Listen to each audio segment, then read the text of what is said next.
समय पहले की बात है।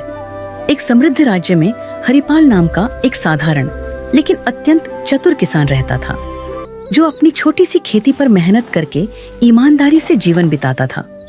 वह दिखने में सामान्य था, पहनावे में सादा और बोलचाल में विनम्र, लेकिन उसके पास जीवन को समझने की गहरी बुद्धि थी। इसलिए गांव के लोग अपने झगड़े, फैसले और समस्याएं उसी से पूछते थे। उसी राज्य के राजा वीरसेन न्यायप्रिय और विद्वान थे, पर उनके मन में एक चिंता थी कि आजकल लोग केवल किताबों का ज्ञान दिखाते हैं, जबकि सच्ची बुद्धि बहुत कम लोगों में होती है। इसलिए उन्होंने यह निश्चय किया कि वह पूरे राज्य में सबसे चतुर व्यक्ति को खोजेंगे। राजा ने घोषणा करवाई कि जो व्यक्ति उनकी परीक्षा में सफल होगा, उसे सम्मान और पुरस्कार मिलेगा। बड़े बड़े विद्वान, व्यापारी और चालाक लोग राजधानी पहुंचे, पर हरिपाल शुरू में नहीं गया, क्योंकि उसे न इनाम का लालच था और न दरबार की चाह। लेकिन गांव वालों के आग्रह पर वह साधारण वस्त्र पहनकर राजा के सामने उपस्थित हुआ।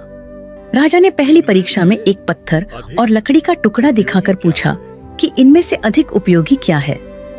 अधिकतर लोगों ने तुरंत उत्तर दिया, पर हरिपाल ने कहा कि उपयोग वस्तु में नहीं, परिस्थिति में होता है।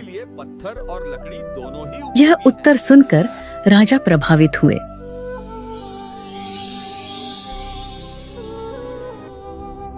दूसरी परीक्षा में राजा ने पानी का घड़ा और सोने की थैली रखकर पूछा कि प्यासा मुसाफिर क्या चुनेगा। जहां लोग धन की ओर झुके, वहीं हरिपाल ने कहा, महाराज, जीवन रहेगा तभी धन काम आएगा। और राजा और प्रसन्न हो गए। अब तीसरी और सबसे कठिन परीक्षा आई। राजा ने आदेश दिया कि सभी लोगों को एक रात महल के बगीचे में रहना होगा और सुबह तक ऐसा फल लाना होगा जो न जमीन पर गिरा हो और न ही बहुत ऊंचाई पर हो। साथ ही किसी भी पहरेदार को नाराज नहीं करना होगा। बाकी सब लोग इस परीक्षा को नामुमकिन मानकर पीछे हट गए, पर हरिपाल ने हार नहीं मारी। रात भर सोचने के बाद हरिपाल को समझ आया कि राजा ने यह नहीं कहा था कि फल केवल पेड़ से ही तोड़ा जाए, बल्कि यह कहा था कि फल न तो जमीन पर गिरा हो और न ही बहुत ऊंचाई पर हो। सुबह होते ही उसने महल के बगीचे में लगे फूलों के पौधों और झाड़ियों को ध्यान से देखा। तभी उसकी नजर एक अंगूर की बेल पर गई, जो दीवार के सहारे छड़ी हुई थी। उस पर फल यानी अंगूर जमीन से ऊपर था, लेकिन किसी ऊंचे पेड़ पर नहीं। हरिपाल ने पहरेदारों से विनम्रता से पूछा कि क्या वह उस बेल के पास जा सकता है, क्योंकि वह राजा की आज्ञा का पालन कर रहा है। उसकी शांति, नम्रता और सच्चाई देखकर पहरेदारों ने उसे रोकने के बजाय रास्ता दे दिया। हरिपाल ने बिना किसी नियम को तोड़े बेल से फल तोड़ा और दरबार में ले आया।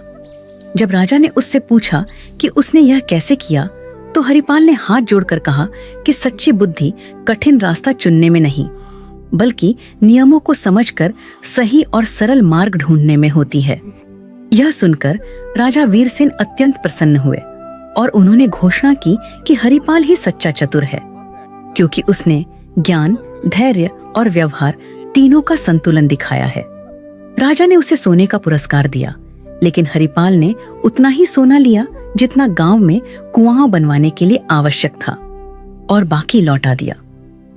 यह देखकर राजा ने कहा कि जो बुद्धि दूसरों के भले के लिए काम आए, वही सबसे बड़ी बुद्धि होती है।